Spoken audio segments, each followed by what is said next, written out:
খেলাটি অবশ্যই প্র্যাকটিস করো, কিন্তু যোগাসনের সঙ্গে যারা যুক্ত নয় রিংয়ের খেলাটি যেন তারা কখনোই না করে। আমাদের মঞ্চে দুজন শিক্ষক রয়েছেন, সুভাষ হেমব্রম এবং সুদীপ্ত। তারা বিভিন্ন জেলায় মোটর বাইকে ঘুরে বিভিন্ন সময় বিভিন্ন ক্লাবে, বিভিন্ন সংগঠনে, বিভিন্ন মঠ আশ্রমে তারা যোগাসন শেখান। সুদীপ্ত এবং সুভাষ রয়েছে মঞ্চে। তারা ছোটদের থেকে বড়দের প্রত্যেকেই যোগাসনে শেখান। কারণ আমরা জানেন এখন বিভিন্ন টেলিভিশন নেটওয়ার্কে বিভিন্ন থেরাপি উঠেছে ছোটদের থেকে একদম বৃদ্ধদের পর্যন্ত। তাই আমরা অনুরোধ করব, প্রত্যেক বয়সের জন্যই যোগাসন আছে। শুধু মেডিসিন খেয়ে সুস্থ থাকা যাবে না, যোগাসন করুন, আপনারা সুস্থ থাকুন। যোগাসন শিখুন, যারা যোগবীর আছেন, যোগাসনের শিক্ষক আছেন, টিচার আছেন, তাদের কাছে যোগাসন শিখুন। যোগাসনের মাধ্যমে আপনারা সুস্থ থাকুন। মেডিসিন থাকবে, বিজ্ঞান থাকবে, সব থাকবে, তার সঙ্গে যোগাসনও থাকবে। যোগাসনকে রাখুন, আপনারা দীর্ঘজীবী হন। আর আমরা চাইব যে যোগাসন করুন এবং পরিবেশকে সুস্থ রাখুন। এখন মঞ্চে চলছে রিংয়ের খেলা, আপনারা সহযোগিতা করুন। আপনারা উঠে দাঁড়াবেন না সবাই, তাহলে সামনের দর্শক, পিছনের দর্শকরা দেখতে পাবে না। এখন চলছে রিংয়ের খেলা। আমাদের একটাই অনুরোধ, যোগাসন করুন, সুস্থ থাকুন।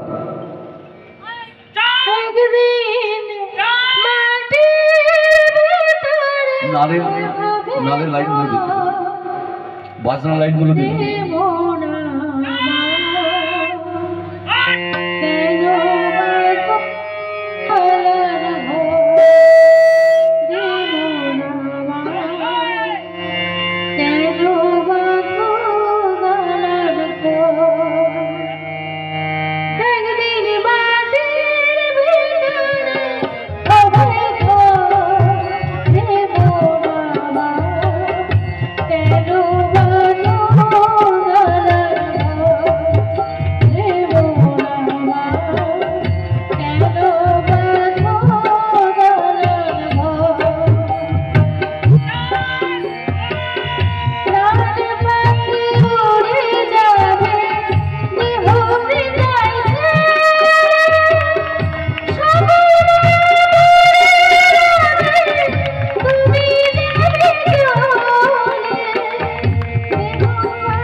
শেষ মুহূর্তে চলে এসেছি।